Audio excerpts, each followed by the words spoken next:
Hello friends, नमस्कार. मी अपर्णा. कसे आहात फ्रेंड्स? स्वस्त रहा, मस्त रहा, आनंदी रहा, पॉझिटिव्ह रहा, स्वतःवर प्रेम करा. जर तुम्ही स्वतःवर प्रेम कराल तर दुनिया तुमच्यावर प्रेम करेल फ्रेंड्स. ही गोष्ट कायम लक्षात ठेवायची आपल्याला. जर तुम्ही स्वतःलाच जर किंमत देणार नाही तर समोरचासुद्धा तुम्हाला किंमत देणार नाही. आपल्याला स्वतःला जास्त किंमत द्यायची आहे. लोक काय आपल्याबद्दल विचार करतात त्याचा आपल्याला विचार करायचा नाही आहे. फ्रेंड्स, आज आपण बघूया एखादी एंजल, देव, ब्रह्मांड आपल्यासोबत कसा असतो. तुम्हाला कसं कळेल की देव, तो ब्रह्मांड, ती एंजल तुमच्या सोबत आहे? कसं असेल? एंजल नंबर काय आहे हे आपण बघूयात. फ्रेंड्स, 111 हा नंबर एंजल नंबर आहे. 111 हा एंजल नंबर आहे फ्रेंड्स. तुम्हाला हा नंबर कधीही कुठेही दिसला, 111 किंवा 1111 हे नंबर जर तुम्हाला कधीही कुठेही दिसले तर पटकन आपल्याला आपली विश मागायची आहे, आपली इच्छा सांगायची आहे. तुमची इच्छा कोणती पूर्ण व्हायला हवी ती ब्रह्मांडाला त्या क्षणी डोळे मिटायचे आहेत आणि सांगायचं आपल्याला. तुमची जी काही इच्छा असेल ती. ज्यावेळी तुम्हाला हा एंजल नंबर दिसेल त्यावेळी तुम्हाला तुमची इच्छा सांगायची आहे की ना. छोटंसं आणि सोपं, खूप सोपी गोष्ट आहे की नाही. आणि आपल्याला कसं ओळखायचं आहे की तो देव आपल्यासोबत आहे. देवाचे संकेत. कसा आपला देव आपल्यासोबत असतो फ्रेंड्स? कसा आपला ब्रह्मांड, तुम्ही ज्या देवाला मानता तो देव कसा आपल्यासोबत असतो हे आपल्याला कोणालाही माहीत नसतं. आपण नोटीस नाही करत फ्रेंड्स. कसं आहे ना फ्रेंड्स, कोणतीही गोष्ट करताना, घडताना प्रत्येक गोष्ट ना तुम्ही नोटीस करायला शिका. आपल्या आयुष्यामध्ये, आपल्या रोजच्या आयुष्यामध्ये काय काय काय गोष्टी घडत आहेत त्या गोष्टींकडे पूर्णपणे लक्ष द्या. आपल्या आयुष्यात ज्या ज्या गोष्टी घडत असतात त्या गोष्टी आपल्याला लक्षपूर्वक आपल्याला बघायचं आहे की नक्की काय असं घडतं आहे आणि का घडत आहे. गोष्टी बघायच्यात आणि त्या समजून घ्यायच्या आहेत. ते संकेत बघायचे आहेत आपल्याला. एक एंजल नंबर 111 किंवा 1111 हा जर नंबर तुम्हाला दिसेल तर लगेच तुम्ही तुमची इच्छा सांगा. आणि 444 हा जेव्हा तुम्हाला नंबर दिसेल तेव्हा समजून जा की तो देव तुमच्या पाठीशी आहे. कोणता? 444 नंबर, 444 हा नंबर जेव्हा तुम्हाला दिसेल तेव्हा तुम्ही समजून जा तो देव, तो ब्रह्मांड तुमच्या सोबत आहे. तेव्हाच आपल्याला मनावरती हात ठेवायची, तेव्हा सुद्धा तुम्हाला तुमची इच्छा बोलायची आहे. हे एंजल्स खूप पॉवरफुल असतात फ्रेंड्स. खूप म्हणजे खूप पॉवरफुल असतात. एंजल्स म्हणजे कोण? एक प्रकारचं ते देवच आहे. एंजल्स, परी. एंजल्स म्हणजे आपण आपल्या भाषेत परी बोलतो. देवाचंच रूप असतं फ्रेंड्स ते.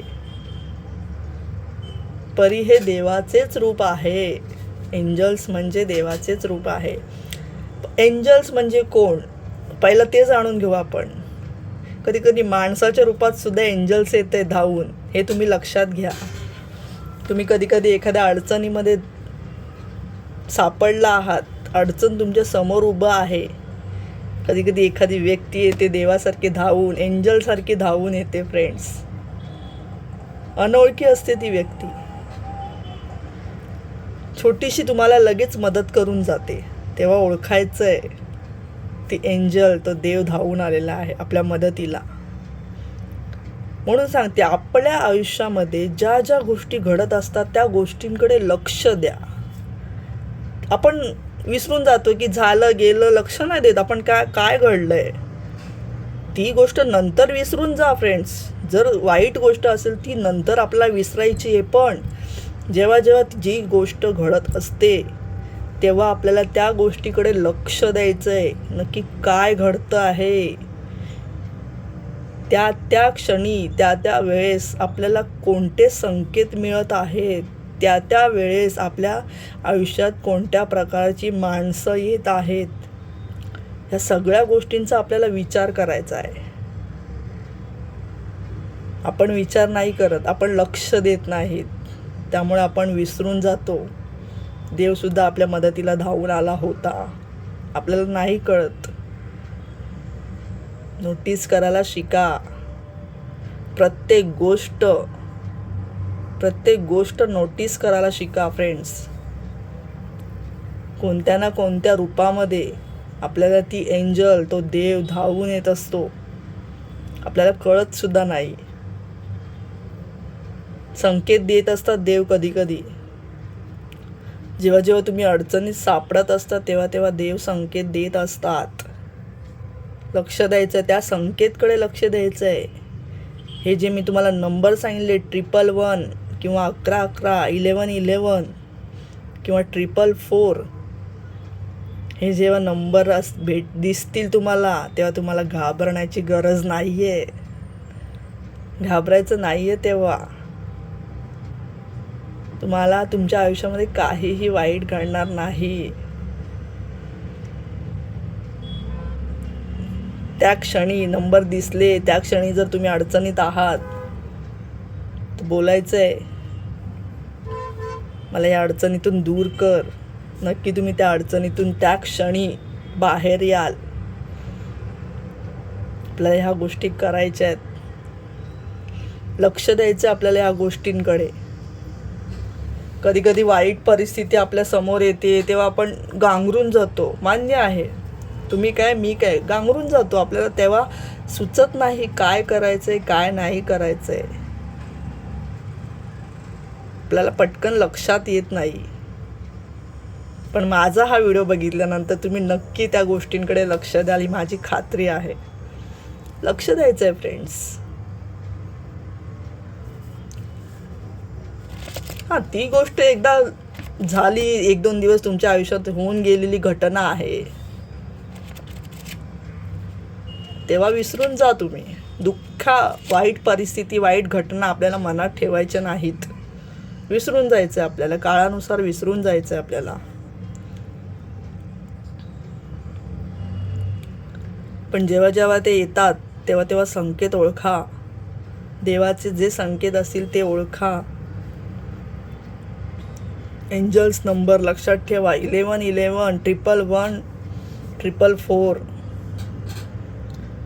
हे नंबर जेव्हा जेव्हा दिसतील तेव्हा तेव्हा तुम्ही तुमची इच्छा सांगा त्या ब्रह्मांडाला. तुमची इच्छा नक्की पूर्ण होणारच. पूर्ण होणारच आहे. कोणताही डाऊट, कोणत्याही प्रकारची शंका, संशय आपल्याला त्या देवावर, त्या ब्रह्मांडावर आपल्याला घ्यायचं नाहीये. संशय आपल्याला देवावर घ्यायचा नाही. आपण माणसांवर घेतो ठीक आहे, देवावर आपल्याला संशय घ्यायचा नाहीये. त्या देवावर, त्या ब्रह्मांडावर आपल्याला पूर्णपणे विश्वास ठेवायचा आहे. जसे की आपले आईवडील असतात, आपल्याला एखादी वस्तू पाहिजे, आपण मागतो, आपण विचार नाही करत आईवडील आहेत कुठून आणणार, की आपल्याला माहीत असतं की ते आपल्याला देणारच. तसंच देवाचं सुद्धा आहे. सांगून टाकायची आहे इच्छा, बोलायची आहे, तुम्हाला जे हवं आहे तो देणारच आहे. तो ब्रह्मांड देणारच आहे. तुमची इच्छा फक्त मांडा त्याच्यासमोर आणि विसरून जा. कसा देईल, कसं होईल, ही गोष्ट मला कशी मिळेल, हा विचार तुम्ही करायचा नाही. आपली इच्छा आपल्याला बोलायची आणि सोडून द्यायचा आहे तो विषय तिथेच. त्या गोष्टींचा सारखा विचार नाही करायचा आहे. कशी मिळेल, कसं शक्य आहे, हे मला मिळणारच नाही, हे विचार पहिले मनातून काढून टाकायचे आपल्याला. हे विचार नाही करायचे आपल्याला. नेगेटिव्ह विचार सोडून द्यायचे आहेत. त्या देवावर विश्वास ठेवा. देवावर विश्वास ठेवणं खूप गरजेचं आहे. तर तुम्हाला वाटत असेल तुम्हाला आयुष्यामध्ये सगळं साध्य व्हावं, तुम्हाला हवं ते मिळावं, तर त्या देवावर विश्वास ठेवा. त्या ब्रह्मांडावर, त्या एंजल्सवर विश्वास ठेवा. जेव्हा जेव्हा तुम्ही समजा सपोज तुम्ही कोणत्या ऑफिसच्या मीटिंगला चालला आहात, कोणत्या कामाच्या संदर्भात तुम्ही मीटिंगला चालला आहात, तेव्हा आपल्याला मनात बोलायचं आहे मीटिंग हे जे काही काम असेल ते व्यवस्थितरित्या पार पडू दे. एंजल्स, ब्रह्मांड, देवा बोलायचं आहे. 5-1 मिनिट आधी, चालू व्हायच्या आधी आपल्याला बोलायचं आहे. काही अडचण नको येऊ दे, व्यवस्थितरित्या हे माझं काम होऊ देत. जे काही तुमचं काम असेल ते चालू व्हायच्या आधी बोलायचं आहे. डोळे थोडा वेळ बंद करा, एका जागेवर बसा, जिथे बसलेला असाल तिथेच डोळे मिटा. साधं बोलायचं आहे माझं हे काम, ह्या कामासाठी मी इथे आलेलो आहोत, हे काम माझं व्यवस्थितरित्या पार पडू देत. एवढंच बोलायचं आहे आपल्याला. बोलताना बोलायचं एंजल्स, ब्रह्मांड या दोघांची नावं नक्की घ्या. जेव्हा जेव्हा तुम्ही कुठल्या इम्पॉर्टंट कामासाठी जात असाल तेव्हा एंजल्स आणि तो ब्रह्मांड, तो देव त्या ब्रह्मांडातच आहे. ब्रह्मांड काय आणि देव काय एकच. एंजल्स आणि ब्रह्मांड त्या दोघांना हाक नक्की मारायची आहे. कोणतंही काम असू द्यात, बघा तुमच्या कामामध्ये कधीच अडचणी येणार नाहीत, अडथळे निर्माण होणार नाहीत. तुम्हाला कळणार सुद्धा नाही ते काम तुमचं कसं पार पडलं. ते बोलायचं आहे आपल्याला. नक्की ट्राय करून बघा फ्रेंड्स, नक्की तुम्हाला फरक जाणवेल. आणि माझ्या व्हिडिओचा नक्की खरंच काही उपयोग होत असेल तर मला कमेंट करून नक्की सांगा. व्हिडिओ आवडत असल्यास लाईक करा, शेअर करा, कमेंट करा, चॅनलला सबस्क्राईब करा. काहीही प्रश्न असतील तर विचारा. व्हिडिओ लाईक करा. आपण असे छान छान व्हिडिओ बघणार आहोत पुढे. छोट्या छोट्या टेक्निक बघणार आहोत, आपल्या आयुष्याच्या निगडीत असणारे. आपलं आयुष्य चांगलं जाण्यासाठी छोट्या छोट्या आपल्या टेक्निक आपण बघणार आहोत या चॅनलमधून. त्यामुळे या चॅनलला सबस्क्राईब करा, या चॅनलला सपोर्ट करा. भेटूयात आपण पुन्हा नवीन व्हिडिओमध्ये. थँक्यू.